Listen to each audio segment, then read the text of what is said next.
अर्जित बनर्जी और मुख्य सचिव राजस्थान राज्य प्रदूषण नियंत्रण मंडल श्रीमती विनीता सिंह जी, इस कार्यक्रम में आए सभी अधिकारीगण, सभी विभाग के कर्मचारीगण,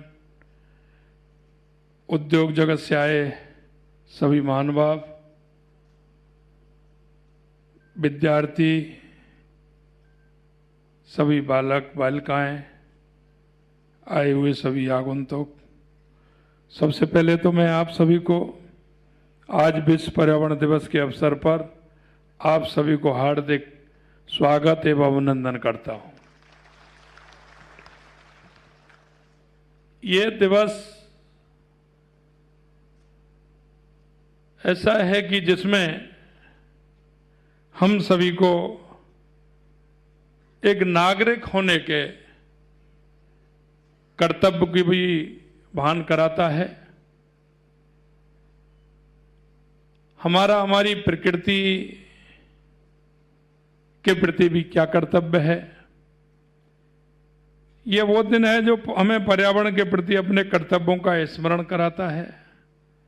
ये दिन हमें पर्यावरण बचाने का संकल्प लेने के लिए प्रेरित करता है। इस वर्ष का विश्व पर्यावरण दिवस हमारी भूमि, हमारा भविष्य विचार पर केंद्रित है। ये हमें याद दिलाता है कि धरती माता की ही हमारा एकमात्र आश्रय है। धरती माता हमारा एक आश्रय है, ये हम सभी को पता है, लेकिन हमारा उसके प्रति कर्तव्य क्या है, यह भी हमें जानना होगा और उसका संरक्षण हमारी सामूहिक जिम्मेदारी भी है। भारतीय संस्कृति में कहते हैं कि 5 तत्वों से यह शरीर बना है। क्षितिजिल पावत गगन समीरा, पंच तत्व ये बना शरीरा। इसमें पृथ्वी, जल, अग्नि, वायु और आकाश होता है और इनको हम पवित्र मानकर पूजा भी जाता है। ये इस बात का प्रतीक है कि मनुष्य प्रकृति का एक अंग है और उससे हम अलग नहीं हो सकते। और वो इसलिए कि हमारे हर कर्तव्य में ये हमें भान भी कराता है, हमें याद दिलाता है कि हमें हमारी प्रकृति का संरक्षण किस तरह से करना है। भारतीय संस्कृति में प्रकृति के साथ तालमेल बनाए रखने पर बल दिया गया है। वेद, उपनिषद और पुराण प्रकृति की पूजा और संरक्षण का संदेश भी देते हैं। हमारे यहाँ वृक्षों को पंचदेवों में से एक माना जाता है और उनकी पूजा की जाती है। हम तुलसी, पीपल, आम, अशोक, बल आदि की पूजा करते हैं। हमें पर्वत भी हम पूजते हैं। हम गोवर्धन जी पर्वत की परिक्रमा करना हमारी पर्वतों के प्रति श्रद्धा को दर्शाने का काम करता है।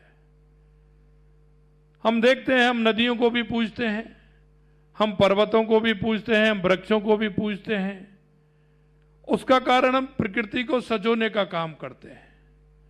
हमारे उसमें संदेश है कि ये आपके साथ है, ये प्रकृति है और इस प्रकृति को संभालना हर नागरिक का कर्तव्य भी है। हम देखते हैं राजस्थान के लोक देवता, त्योहार और परंपराएं, ये सब पर्यावरण के संरक्षण को प्रोत्साहित करती है।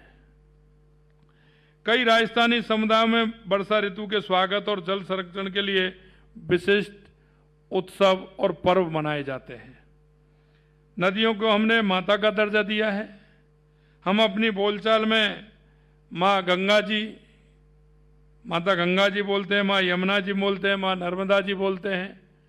और यही नहीं, हम उनको उसी भाव से पूजा भी करते हैं।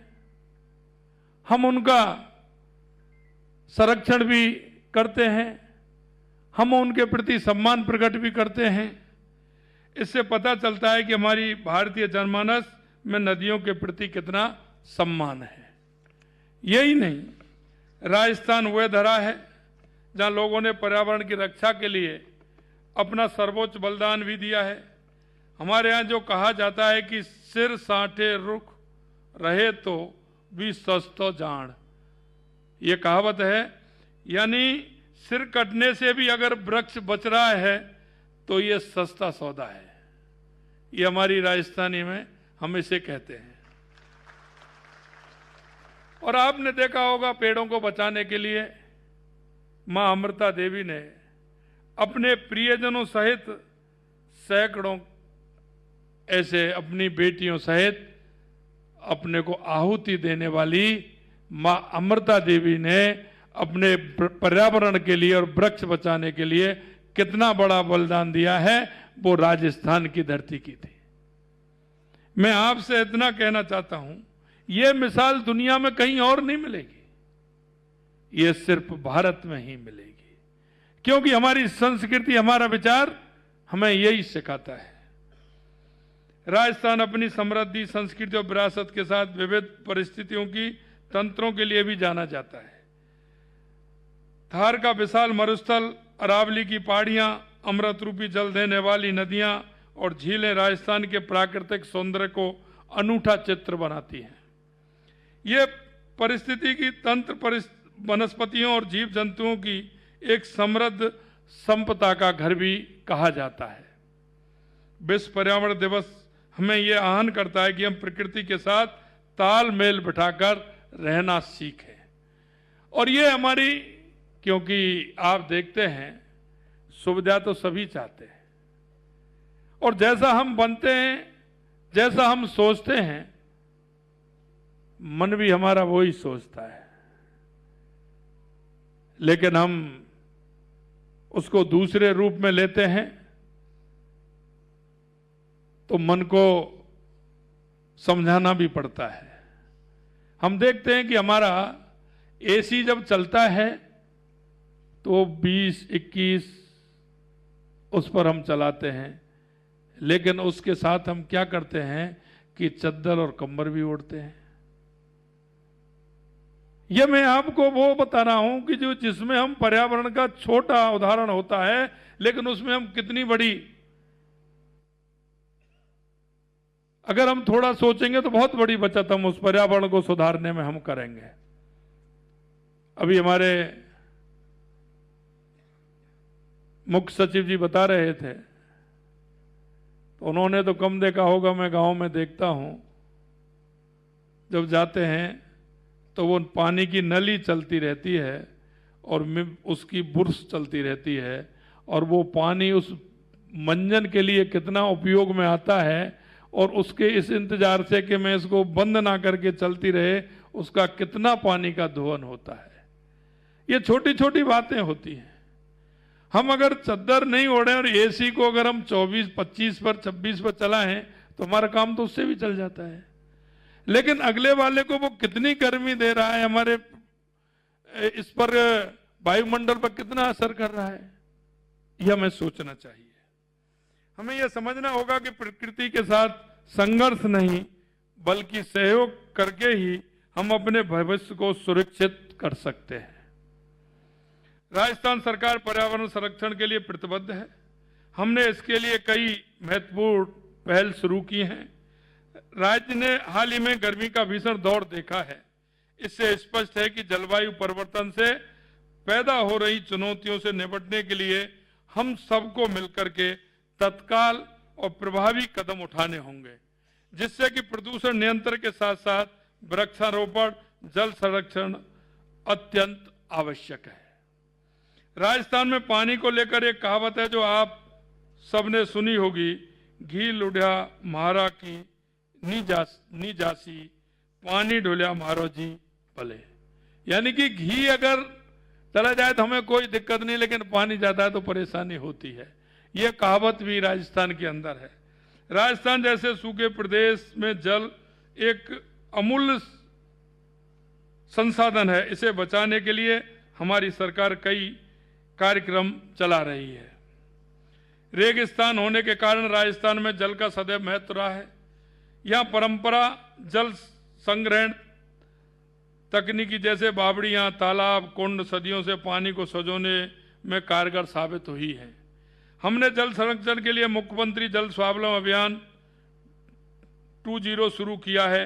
इसके तहत इस वर्ष लगभग 3,500 करोड़ रुपए की राशि व्यय कर लगभग 1,10,000 वाटर हार्वेस्टिंग स्ट्रक्चर्स बनाए जा रहे हैं। इस अभियान के तहत वर्षा जल के संरक्षण का अधिक से अधिक फायदा स्थानीय स्तर पर लोगों को मिल सकेगा। आज विश्व पर्यावरण दिवस के अवसर पर मैं राज्य में वृक्षारोपण बढ़ाने के लिए मुख्यमंत्री वृक्षारोपण महाअभियान प्रारंभ करने की घोषणा भी करता हूं। इस अभियान के तहत इस वर्षा काल में 7 करोड़ पौधे लगाए जाएंगे। इन पौधों में लगभग 3 करोड़ पौधे विभिन्न राजकीय भूमियों पर, 1 करोड़ पौधे ओरण, चारागाह एवं गोचर भूमि पर लगाए जाएंगे। साथ ही लगभग 3 करोड़ पौधे लोगों को अपने घरों, खेतों आदि में लगाने के लिए रियायती दरों पर वितरित किए जाएंगे। आज हमें सभी को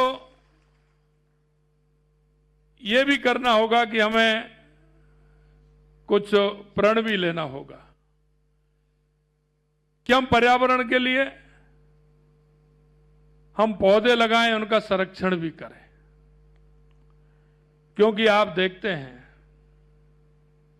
एक पौधा अगर लगता है तो कल्पना करिए उस पौधे को कितने लोगों को लाभ होता है। एक पौधा लगाया हुआ कितने सालों तक वो चलता है, उसमें जीव जंतु से लेकर के कितना फायदा देता है, वो कितने लोगों को ऑक्सीजन देने का भी काम करता है, हमारे पर्यावरण को सुधारने का काम करता है। मित्रों, मैं इतना कहना चाहता हूं, इस प्रकृति को संवारने के लिए, पर्यावरण को संभालने के लिए हम सभी की जिम्मेदारी है। और ये जिम्मेदारी इसलिए है कि हम जाने अनजाने में भी कई बातों को हम करते हैं, लेकिन ये छोटी छोटी बातें होती हैं। कभी हम देखते हैं बिजली, पानी, इनका बचाना भी उत्पादन है। पानी को बचाना है तो आगे वाली पीढ़ी को हमें पानी देना है। अगर हमें बिजली को बचाना है तो ये मानिए कि बिजली का भी हमें उत्पादन करना है। कभी कभी हम देखते हैं कि हम ध्यान ही नहीं देते, और विशेषकर वो ध्यान नहीं देते जिनको बिल भरने का पता नहीं होता है। कई लोग ध्यान देते हैं जिनको पता होता है, वो बिल से संबंध नहीं होता है, लेकिन उस बिजली को बचाने को, दूसरे को उसका लाभ मिले, मेरे पड़ोसी को भी लाभ मिले, किसी व्यक्ति को लाभ मिले, ये भी हमें सोचना पड़ेगा। मैं आपसे इस मौके पर इतना कहना चाहता हूं कि हम सभी इस पर्यावरण दिवस के अवसर पर छोटी छोटी बातों को ध्यान में रखते हुए इनका हम प्रचार प्रसार भी करें। आपने देखा होगा 2014 से पहले स्वच्छता की कौन बात करता था, लेकिन आज स्वच्छता का माननीय यशस्वी प्रधानमंत्री नरेंद्र मोदी जी ने स्वच्छता का अभियान चलाया, स्वयं ने स्टार्ट किया। आज आप देखते हैं, आप गाड़ी में जाते होंगे और कहीं गलती करते होंगे तो छोटे छोटे बच्चे भी टोक देते हैं, कहते हैं कि नहीं इसको बाहर मत फेंकिए। ये कितना बड़ा परिवर्तन हुआ है। हम सभी सोचते हैं, पहले घरों में कोई नहीं रख सकता, अब गीला सूखा का अलग अलग हम उसका रखने लग गए हैं, जिससे कि किसी भी प्रकार से दिक्कत नहीं हो। तो मैं आपसे यही कहना चाहता हूं, पर्यावरण दिवस को भी हम उसी रूप में लें। हमें छोटी छोटी बातों को हम टोकेंगे, किसी से भी अगर हम टोकेंगे तो निश्चित रूप से उसके जहन में आएगा। हम छोटों को भी टोक सकते हैं, बड़ों को भी हम निवेदन कर सकते हैं कि ऐसा करेंगे तो हमारे पर्यावरण में सुधार होगा।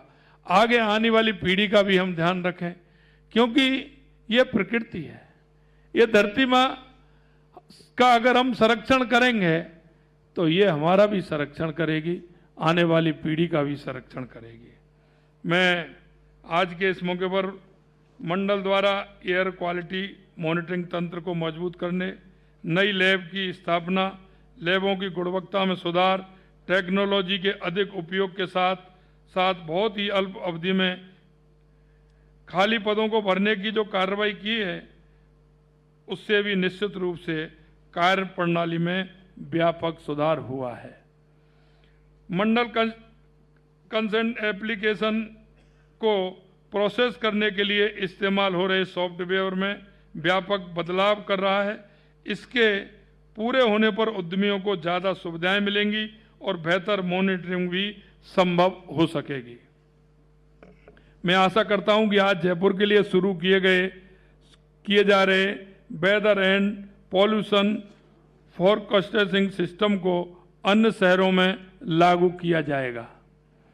मंडल द्वारा हाल ही में शुरू की गई एनवायरमेंट ऑडिट स्कीम को प्रभावी ढंग से क्रियान्वित कर प्रदूषण नियंत्रण के क्षेत्र में किए जा रहे प्रयोग का अधिक से अधिक फायदा लेने के प्रयास किए जाएंगे। हमारी सरकार नवीकरणीय ऊर्जा स्रोतों को बढ़ावा दे रही है। हमने 28,500 मेगावाट क्षमता की अक्षय ऊर्जा परियोजना के लिए केंद्र सरकार के उपक्रमों के साथ MOU किए हैं। माननीय प्रधानमंत्री जी ने अक्षय ऊर्जा को जन जन से जोड़ते हुए PM सूर्य घर मुफ्त बिजली योजना शुरू की है। राजस्थान में सौर ऊर्जा की अपार संभावना है। इस योजना का प्रदेशवासियों को ज़्यादा से ज़्यादा लाभ मिले, इसलिए 5 लाख से अधिक घरों पर सोलर प्लांट स्थापित किए जाएंगे। इन परिवारों को हर महीने 300 यूनिट बिजली मुफ्त मिल सकेगी।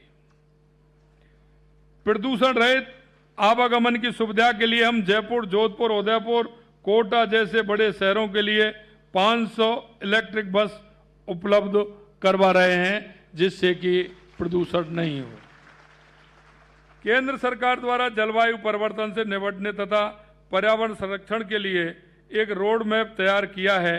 पिछले 10 वर्षों में ग्रीन हाइड्रोजन मिशन, प्राकृतिक खेती के प्रयासों, हरित और स्वच्छ ऊर्जा पर फोकस जैसी विभिन्न पहल शुरू की गई है। प्रधानमंत्री जी ने 2018 में मनाए गए विश्व पर्यावरण दिवस पर प्लास्टिक समाधान का वैश्विक आह्वान किया था। इस आह्वान के अनुरूप भारत ने 2022 में चिन्हित एकल उपयोग वाली प्लास्टिक वस्तुओं के निर्माण, आयात, भंडारण, वितरण, बिक्री, उपयोग पर प्रतिबंध लगाया है। प्रधानमंत्री द्वारा शुरू किया गया मिशन लाइफ एक वैश्विक जन आंदोलन बन गया है। पर्यावरण बचाने के लिए जो वैश्विक पहल की जा रही है, उसमें केंद्र और राज्य सरकार अपना भरपूर योगदान दे रही है। UN की सतत विकास लक्ष्यों को हासिल करने के क्रम में फ्यूल में 20% इथेनॉल मिश्रण का लक्ष्य 2030 तक पूरा किया जाना था, लेकिन अब केंद्र में हमारी सरकार इसे 2025-26 में ही हासिल करने जा रही है। मोदी जी के नेतृत्व में भारत 2070 का नेट जीरो लक्ष्य समय सीमा से पहले हासिल कर लेगा। पर्यावरण संरक्षण हम सभी की साझा जिम्मेदारी है। प्रत्येक व्यक्ति अपने दैनिक जीवन में छोटे छोटे बदलाव लाकर पर्यावरण बचाने में योगदान दे सकता है। पानी की बर्बादी रोकें, वर्षा जल संचयन को अपनाएं, बिजली का दुरुपयोग रोकें, LED बल्बों का उपयोग करें और जहां संभव हो सौर ऊर्जा का उपयोग करें। अपने घरों और आसपास के क्षेत्रों में अधिक से अधिक पेड़ लगाएं, पेड़ों को काटने से भी बचाएं। प्लास्टिक के थैलों के उपयोग से बचें, कपड़े के थैलों को अपनाएं, कचरे को इधर उधर ना फेंकें बल्कि कचरे को अलग अलग डिब्बों में जमा करें, उसका सही निस्तारण भी करें। आज इस महत्वपूर्ण दिवस पर हमें पर्यावरण संरक्षण के प्रति जागरूकता लाने और आने वाली पीढ़ी के लिए एक स्वच्छ, सुरक्षित धरोहर